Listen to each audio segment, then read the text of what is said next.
आज मैं आपको अपनी सच्ची मोहब्बत की कहानी सुनाने जा रही हूँ।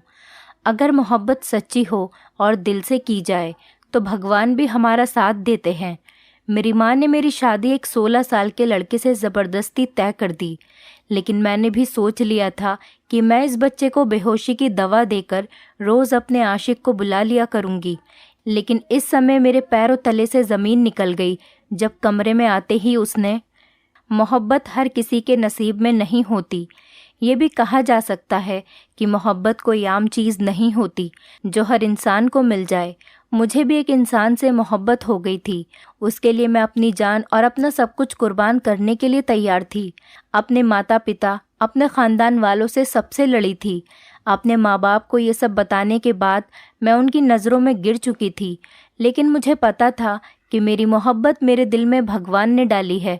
अगर भगवान ने इसको मेरे नसीब में लिखा है तो ये मुझे मिल जाएगा, और अगर ये मुझे नहीं मिला तो भगवान ने इसे मेरे नसीब में लिखा ही नहीं है। हम खुद से अपने लिए कुछ भी नहीं कर सकते, बल्कि सब नसीब के खेल होते हैं। मेरा नाम शीला है। हम 4 भाई बहन थे। मुझे अपनी ज़िंदगी में मोहब्बत के सिवा कुछ भी नहीं चाहिए था।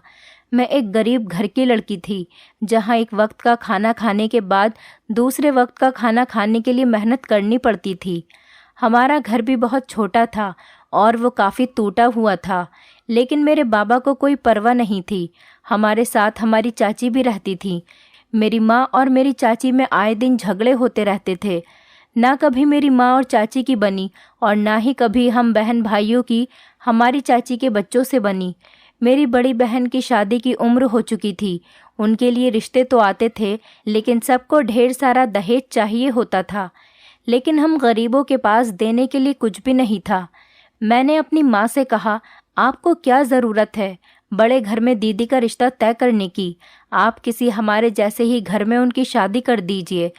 लेकिन मेरी माँ का कहना था, अगर वो मेरी बहन की शादी बड़े घर में करेंगी तो वहाँ उनकी बेटियाँ खुश रहेंगी। उन्हें किसी भी बात के लिए सोचना समझना नहीं पड़ेगा। मेरी माँ कहती थी, मैंने अपनी ज़िंदगी में अपनी सारी ख्वाहिशों को मार दिया, लेकिन मैं अपनी बेटियों के साथ ऐसा होने नहीं दूंगी। मैं अभी पढ़ रही थी और साथ में कुछ बच्चों को ट्यूशन भी पढ़ाती थी। उसी समय मुझे एक लड़के से मोहब्बत हो गई और वो मेरे घर मेरा रिश्ता लेकर आ गया, लेकिन मेरी माँ ने उसको मना कर दिया। मैंने बहुत कोशिश की अपने घर वालों को समझाने की, पर उन्होंने मुझे धमकियां देना शुरू कर दी। मजबूर होकर मैंने उस लड़के देव से कहा, जिससे मैं मोहब्बत करती थी, कि हम भागकर शादी कर लेते हैं। पर उसने मुझसे कहा कि तुम एक शरीफ घर की लड़की हो, ऐसी बात तो तुम्हें अपनी ज़ुबान पर भी नहीं लानी चाहिए। अगर भगवान ने हमारा मिलन लिखा होगा तो ये दुनिया कितना भी हमें जुदा करने की कोशिश कर ले, मगर हम मिलकर ही रहेंगे। लेकिन हम कोई गलत कदम कभी नहीं उठाएंगे। तुम हमेशा वही करना जो तुम्हारे माता पिता चाहें। उनकी इज्जत को नीलाम मत करना। मैं दिन रात भगवान से उस लड़के के लिए दुआ करती। तभी एक दिन मेरी माँ ने अचानक मेरी शादी एक 16 साल के लड़के से ज़बरदस्ती तय कर दी। लेकिन मैंने भी सोच लिया था कि मैं इस कम उम्र के लड़के को रोज़ाना बेहोशी की दवा देकर अपने आशिक को बुला लिया करूँगी। लेकिन उस समय मेरे पैरों तले से ज़मीन निकल गई जब कमरे में आते ही मैंने उस बच्चे को देखा। मैं बहुत घबरा गई थी, क्योंकि कमरे में वो लड़का नहीं आया था जिससे मेरी माँ ने मेरी शादी की थी, बल्कि मेरे कमरे में वो लड़का आया था जिससे मैं मोहब्बत करती थी। मैंने उससे कहा, देव, तुम यहाँ क्यों आए हो? जब मुझे तुम्हारी ज़रूरत थी तब तो तुम नहीं आए। अगर तुम्हें यहाँ किसी ने देख लिया तो हंगामा हो जाएगा। उसने मुझसे कहा कि तुम फिक्र मत करो, सब सो चुके हैं, यहाँ कोई नहीं आएगा। फिर वो मेरी तरफ मोहब्बत से देखने लगा और कहने लगा, आज मैं तुम्हें अपनी ज़िंदगी के बारे में बताता हूँ। मैं भी उसकी तरफ देखने लगी। एक तरफ जहाँ मुझे खुशी हो रही थी, दूसरी तरफ अफसोस भी हो रहा था। उसकी आंखें लाल थीं। मैंने उससे कहा कि मैं तुम्हें पहले ही बता चुकी थी, अगर मैं ये शादी ना करती तो मेरी माँ मर जाती। मेरी माँ ने ज़बरदस्ती मेरी शादी इस लड़के से कर दी, वरना भगवान जानता है कि मैं तुमसे कितनी मोहब्बत करती हूँ। अगर आज भी तुम मुझसे कहो तो मैं तुम्हारे साथ जाने के लिए तैयार हूँ। तुम मुझे ऐसी नज़रों से मत देखो, मैं बेवफा नहीं हूँ। मैं अपने घर वालों के आगे मजबूर थी। अगर मैं उनका कहना नहीं मानती तो सब कुछ बर्बाद हो जाता। मुझे अपनी बहनों की खातिर ये शादी करनी पड़ी। अगर मैं ऐसा नहीं करती तो मेरी बहनें कुंवारी रह जाती। मैंने सुना है मेरे माँ बाप को मेरी ससुराल वालों ने बहुत सारा पैसा दिया है, जिससे वो मेरी और बहनों की भी शादी कर सकते हैं। लेकिन तुम तो जानते हो कि मुझे पैसा नहीं, सिर्फ तुम्हारी मोहब्बत चाहिए थी। तुम मुझे इतने सालों से जानते हो, मैं ऐसी लड़की नहीं हूँ जो दौलत के लालच में आकर तुम्हें धोखा दे दे। मैं बहुत ज़्यादा रो रही थी क्योंकि मैं अपने प्यार को खो चुकी थी, और अपने प्यार को खो देना कोई आसान बात नहीं होती। मैं बिल्कुल टूट चुकी थी। देव ने मुझे एक ऐसा सच बताया जिसे सुनकर मुझे यकीन नहीं आया। मैं हैरत भरी नज़रों से उसे देखने लगी। उसने मुझसे कहा कि जो मैं तुम्हें बता रहा हूँ सब सच है। मैं ही तुम्हारा पति हूँ। तुम्हारी शादी मुझसे ही हुई है। मैं तो ये सब सुनकर शॉक्ड रह गई थी। भला ये सब कैसे हुआ? देव जो मेरा पति था उसने मुझे बताया। ये एक लंबी कहानी है। जब मैं 5 साल का था तो मेरी माँ मुझे छोड़कर चली गई थी। मेरी माँ की और मेरे पिताजी की कभी आपस में नहीं बनी। मैंने बचपन से ही दोनों को लड़ते देखा। मैं अपनी माँ के लिए बहुत रोता था, उन्हें बहुत याद करता था, लेकिन उन्हें मेरी कोई फिक्र ही नहीं थी। पिताजी मुझसे कहते थे कि तुम्हारी माँ को तुम्हारी कोई फिक्र नहीं है, तुम उसके लिए रोया मत करो। अगर उसे तुम्हारी ज़रूरत होती तो वो कभी भी तुम्हें छोड़कर नहीं जाती। कुछ समय बाद ही माँ ने पिताजी से डिवोर्स ले ली और वो हमेशा के लिए मुझे छोड़कर चली गई। माँ ने एक बार भी मुझे अपने साथ ले जाने के बारे में नहीं कहा था। उल्टा पिताजी को बोला कि तुम्हारा बेटा है, तुम ही इसे संभालो, मुझे इसकी ज़रूरत नहीं है। ये बड़ा होकर तुम्हारी तरह ही निकलेगा, जिसे औरतों की आज़ादी बर्दाश्त नहीं होगी। माँ की ये बात सुनकर मुझे बहुत ज़्यादा रोना आया था। कभी कभी माँ मुझे फ़ोन करती बात करने के लिए, लेकिन मैं उनसे बात नहीं करता था। फिर एक दिन मुझे पिताजी ने बताया कि तुम्हारी माँ ने दूसरी शादी कर ली है, और जिससे शादी की है वो आदमी करोड़पति है। वो उसी के साथ लंदन में शिफ्ट हो गई। अब तुम ऐसी औरत के लिए बिल्कुल भी मत रोना जिसके लिए पैसा ही सब कुछ हो। उस औरत को तुम्हारी कोई फिक्र नहीं है। अब हमारे घर में मेरी बुआ अपने पति और बच्चों के साथ आकर रहने लगी। पिताजी को भी उनके आने पर कोई एतराज़ नहीं था। मुझे उन लोगों का हमारे घर में आना अच्छा नहीं लगा। अब मुझे अकेले रहना पसंद था। मैं नहीं चाहता था मेरे घर में कोई शोर शराबा हो। समय के साथ साथ मेरे पिताजी के कारोबार में भी तरक्की हो गई और हमारा स्टेटस भी चेंज हो गया। जिस दौलत के लिए मेरी माँ मुझे छोड़कर गई थी, पिताजी ने दिन रात मेहनत करके सब कुछ कमा लिया था। मैं स्कूल से आता तो सीधा अपने कमरे में चला जाता। मेरे पीछे पीछे मेरी बुआ मेरे लिए खाना लेकर आती और कभी कभी उनकी बेटी भी मेरे पास आकर बैठ जाती थी। तब मैं बहुत छोटा था, लेकिन मुझे मेरी बुआ का कमरे में आना अच्छा नहीं लगता था। इसीलिए मैंने उनसे एक दिन मना कर दिया। लेकिन मेरी बुआ ने मुझसे कहा कि तुम्हारी माँ तो दूसरी शादी करके विदेश चली गई, अब तुम्हें तो किसी न किसी को संभालना ही होगा। मैं तो सिर्फ तुम्हारी खातिर ही इस घर में आई हूँ, वरना आज के समय में कौन किसी का सोचता है।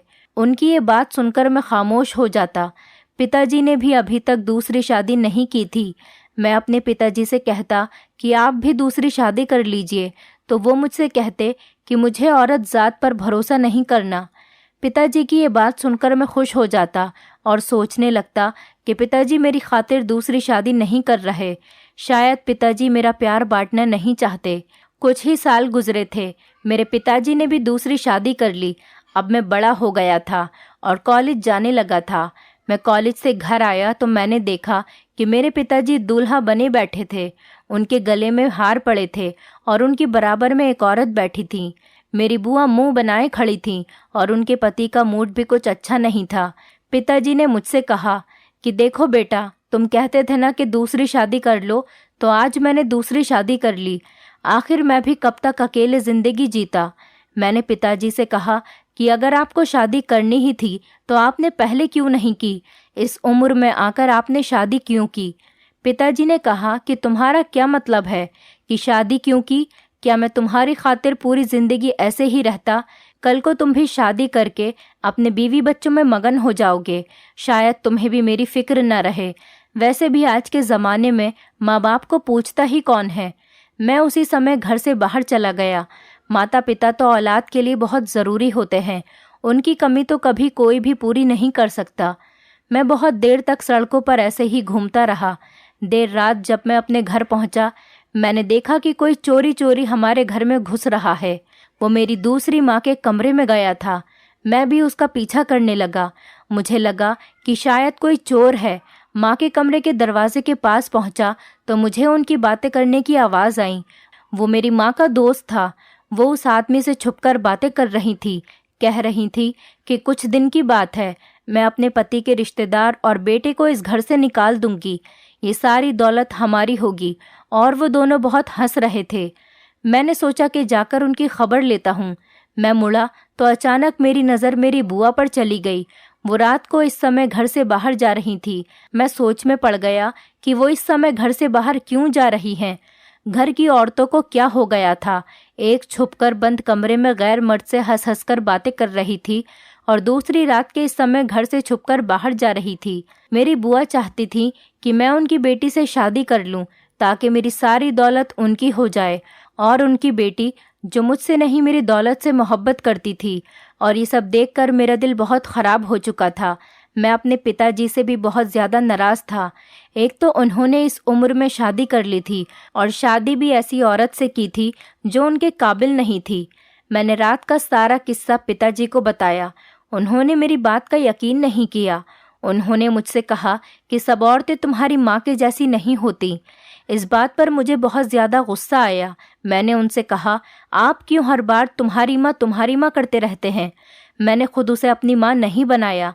आपने खुद अपनी मर्जी से उस औरत से शादी की थी और उस औरत के लिए पूरे ख़ानदान को छोड़ दिया था। अब तो आपने भी दूसरी शादी कर ली है। दोनों ही अपनी ज़िंदगी में आगे बढ़ चुके हैं।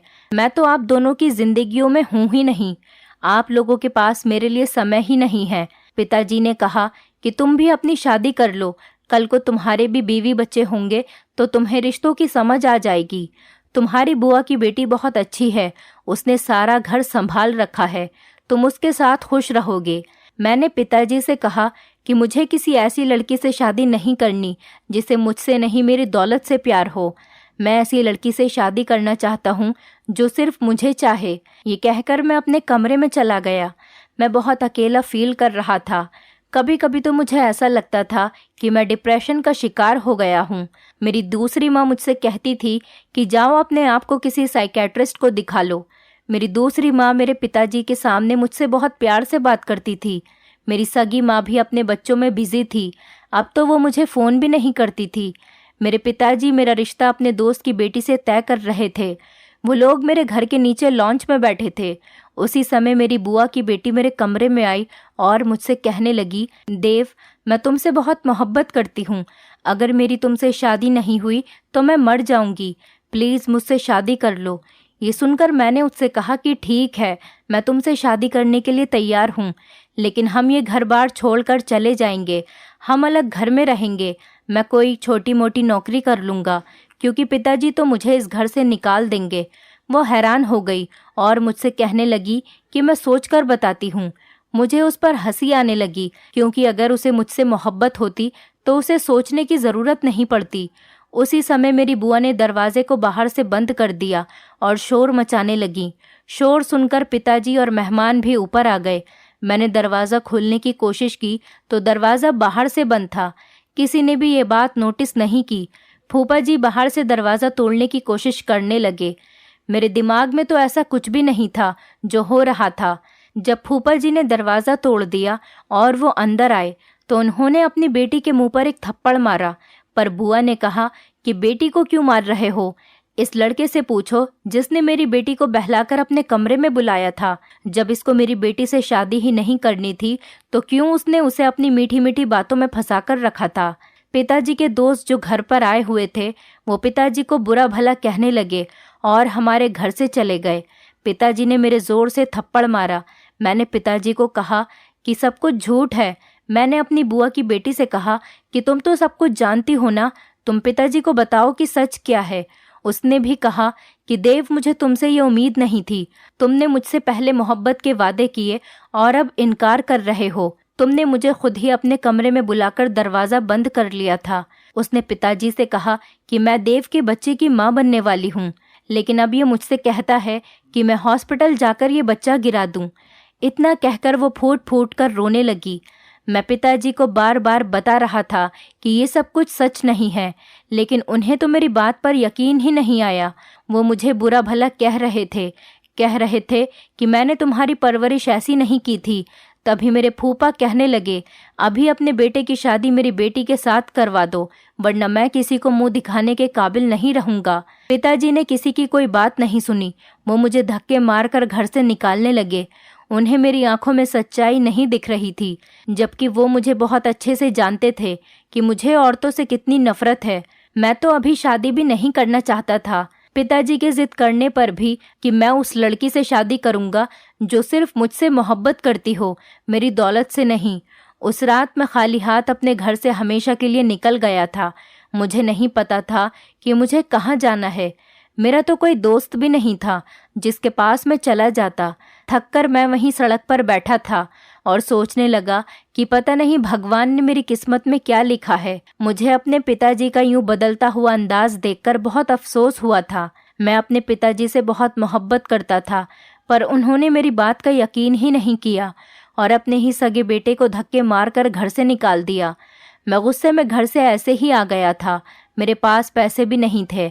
मैं वहीं सड़क के किनारे एक बेंच पर लेटे लेटे सो गया। सुबह ट्रैफिक की आवाज़ से मेरी आंख खुली। बच्चे अपनी माँ के साथ स्कूल जा रहे थे। मैं सोचने लगा कि मेरी माँ भी ऐसे ही मुझे स्कूल छोड़ने जाती होगी, लेकिन मेरी माँ तो मुझे बहुत छोटी उम्र में ही छोड़कर चली गई थी। मुझे बचपन से ही अपनी माँ का प्यार नहीं मिला था। काश मेरी माँ भी मुझे ऐसे ही स्कूल छोड़ने जाती, मेरे पीछे पीछे भागती। ये सब कुछ सोचकर मेरी आंखें नम होने लगी थीं कि अचानक मैंने इधर उधर देखा तो मैं अपने घर से बहुत दूर निकल आया था। मैं अपने साथ कुछ भी लेकर नहीं आया था। मेरा मोबाइल भी घर पर ही रह गया था। मैं अपने गले में एक चेन पहने हुए था। उसको बेचकर मैं एक होटल में खाना खाने चला गया। खाना खाने के बाद जब मैंने अपनी जेब से पैसे निकाले तो मेरी जेब में पैसे नहीं थे। मैंने खुद अपनी जेब में पैसे रखे थे। वेटर मुझे सर से पैर तक घूर रहा था। मुझे वहाँ सब लोगों के सामने बहुत शर्मिंदगी हो रही थी। शोर सुनकर एक लड़की आई और उसने मेरे पैसे दे दिए। मैं उस वेटर से कह रहा था कि मेरे पैसे चोरी हो गए, लेकिन वो मेरी बात मानने को तैयार नहीं था। उस लड़की ने मेरा बिल दिया और जाने लगी।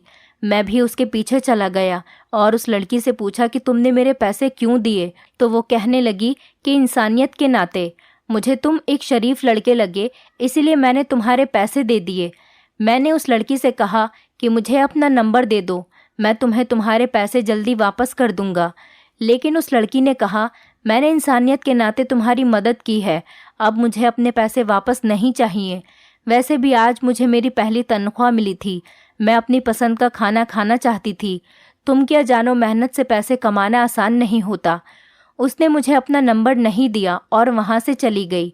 2-3 दिन मैं ऐसे ही सड़कों पर इधर उधर घूमता रहा। कुछ दिनों बाद फिर मुझे वो लड़की दोबारा मिली। मैंने उससे कहा, अब मैं तुम्हारे पैसे वापस कर दूंगा क्योंकि मुझे एक दुकान में नौकरी मिल गई है। लेकिन उसने मुझसे कहा कि मुझे पैसों की ज़रूरत नहीं है। मुझे वो लड़की बहुत अच्छी लगने लगी थी। मैंने सोच लिया था कि अगर मैं शादी करूंगा तो उस लड़की से ही करूंगा। मैं उसका पीछा करने लगा। वो लड़की एक मोहल्ले में रहती थी। अब मैं रोज़ ही उस लड़की के घर के पास जाकर खड़ा हो जाता था। उसके घर से लड़ाई की आवाज़ें आती रहती थीं। मुझे अपनी माँ के बाद जिस लड़की से मोहब्बत हुई थी वो ये लड़की शीला थी। पिताजी ने मुझे ढूंढ लिया और घर वापस ले गए। मैंने भी पिताजी से कह दिया कि मैं शीला से ही शादी करना चाहता हूँ। मेरे पिताजी ने कहा कि तुम्हारे साथ जो कुछ भी हुआ मैं सब कुछ जान चुका हूँ। मैंने तुम्हारे ऊपर हाथ उठाया और तुम्हें गलत समझा। मुझे ऐसा नहीं करना चाहिए था। तुम्हारी बुआ और फूफा इतना गिर सकते हैं मैं कभी सोच भी नहीं सकता था। उन्होंने ये सब कुछ जानबूझकर किया और मैं अपने किए पर बहुत शर्मिंदा हूँ। एक बार फिर मुझे एक औरत ने धोखा दिया। जिस औरत से मैंने दूसरी शादी की थी वो मुझे दौलत के लिए छोड़कर चली गई। अगर वक्त रहते मुझे उस औरत की सच्चाई पता नहीं चलती तो शायद आज हम सड़क पर होते। वो तो मेरा सब कुछ लूट कर ले गई होती। तुम्हारी बुआ को भी मैंने घर से निकाल दिया है। अब मैंने फैसला कर लिया है कि हम बाप बेटों की जिंदगी में कोई औरत नहीं आएगी। मैंने पिताजी से कहा कि मैं शीला से बहुत मोहब्बत करता हूँ। वो बहुत अच्छी लड़की है, आप एक बार उससे मिल तो लीजिए पिताजी। पिताजी ने कहा कि हो सकता है वो भी दौलत के लालच में तुमसे शादी करना चाहती हो और शादी के बाद तुम्हारी सारी दौलत लेकर अपने आशिक के साथ भाग जाए, फिर तुम क्या करोगे? मैंने पिताजी से कहा कि मैं पहले उस लड़की को आजमा लूँगा, फिर उससे शादी करूँगा। मैं वापस उस मोहल्ले में चला गया और शीला से कहा कि मैं तुमसे मोहब्बत करता हूँ। बहुत समय लगा उसको मनाने में, फिर भी वो मुझसे मोहब्बत करने लगी। शीला ने मुझसे कहा कि मुझे मोहब्बत और इज्जत के अलावा और कुछ भी नहीं चाहिए, पर मैं इतनी जल्दी उस पर भरोसा नहीं कर सकता था। मैंने उससे कहा कि मैं एक गरीब घर का लड़का हूँ, मेरे माँ बाप बीमार रहते हैं, मैं थोड़ा बहुत जितना भी कमाता हूँ उनकी दवाई में लग जाता है, मैं तुम्हें कभी बहुत सारा पैसा नहीं दे सकता। लेकिन उसने मुझसे कहा कि हम दोनों मिलकर नौकरी करेंगे और अपना घर चला लेंगे, तुम फिक्र मत करो, जो भी होगा हम मिल बांट कर खा लेंगे। मुझे बस तुमसे इज्जत और मोहब्बत चाहिए, बदले में मैं तुम्हें वफा और तुम्हारा साथ दूंगी। उसकी इस बात ने मेरा दिल जीत लिया था। वो बहुत अच्छी लड़की थी। एक दिन मैंने उससे कहा कि मेरी माँ बहुत बीमार है और मुझे उसके इलाज के लिए पैसों की ज़रूरत है, तो उसने अपने जुड़े हुए पैसे निकाल कर मुझे दे दिए। एक बार भी नहीं सोचा, वो मेरे लिए कुछ भी करने को तैयार थी। एक दिन उसने मुझसे कहा कि मेरी माँ मेरी ज़बरदस्ती शादी करना चाहती है और मैं तुम्हें खोना नहीं चाहती। मैं उसके कहने पर उसके घर रिश्ता लेकर चला गया। उसकी माँ ने रिश्ते से इनकार कर दिया, कहने लगी कि मैं अपनी बेटी का रिश्ता तुम जैसे गरीब लड़के से कभी भी नहीं करूँगी। मैं उसके घर से वापस आ गया। मुझे इस बात का कोई अफसोस नहीं था, क्योंकि मैं तो अमीर ख़ानदान का इकलौता लड़का था। शीला मेरे पास आई और रोने लगी और कहने लगी कि मैं तुम्हारे सिवा किसी और से शादी नहीं करूँगी, हम भागकर शादी कर लेते हैं। जब मैंने ये सब कुछ पिताजी को बताया तो पिताजी ने कहा कि तुम फिक्र मत करो, अब उस लड़की को मैं आजमाऊंगा। पिताजी तुम्हारे घर चले गए, तुम्हारी माँ से कहा कि वो तुम्हारे घर के हालात बदल देंगे और उनके बेटे को नौकरी देंगे, उनकी बेटियों की शादी करवाएंगे, वो उनके घर की सारी जिम्मेदारी उठा लेंगे। लेकिन उनकी एक शर्त है, मेरे बेटे की दिमागी हालत ठीक नहीं है, वो 16 साल का है, मुझे उसकी आपकी बेटी से शादी करनी है। ये बात सुनकर उसकी माँ मान गई। मुझे बहुत अफसोस हुआ जब पिताजी ने मुझे घर आकर बताया कि उस लड़की ने दौलत के लालच में शादी के लिए हाँ कर दी। बेटा, मोहब्बत से कभी किसी का पेट नहीं भरता। उस दिन मैं दूसरी बार रोया था, पहले अपनी माँ के लिए और दूसरी बार मैं जिस लड़की से मोहब्बत करता था उसके लिए। कुछ दिनों बाद तुम मुझसे मिलने आई। मैं अपने घर के बाहर खड़ा था, लेकिन तुम नहीं जानती थी कि ये मेरा घर है। जो मैंने तुम्हें बता दिया था कि मैं इस घर में नौकरी करता हूँ, तुमने मुझसे कहा कि हम भागकर शादी कर लेते हैं। मेरी माँ दौलत के लालच में मेरी एक 16 साल के लड़के से शादी कर रही है। मुझे दौलत नहीं चाहिए और ना ही बड़ा घर चाहिए, मुझे तो सिर्फ तुम्हारी मोहब्बत चाहिए। क्या तुम मेरा साथ दोगे? तुम्हारी बात सुनकर मुझे बहुत खुशी हुई थी।